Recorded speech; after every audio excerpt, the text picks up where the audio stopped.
So, ang total na nabayaran namin lahat sa local civil registrar ay 1,391 pesos. So, ang total na nabayaran namin sa church is 7,890 pesos.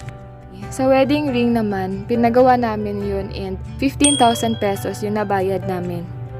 Kumuha kami ng wedding coordinator kasi kami lang talaga ng husband ko ang nag-asikaso at 60,000 yung kinuha naming wedding package. Hindi included dito ang venue at mga pagkain.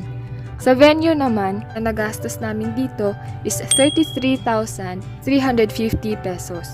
Prenup session.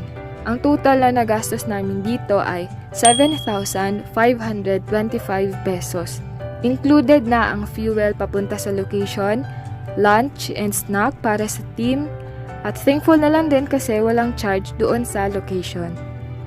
Last is sa mga additional expenses.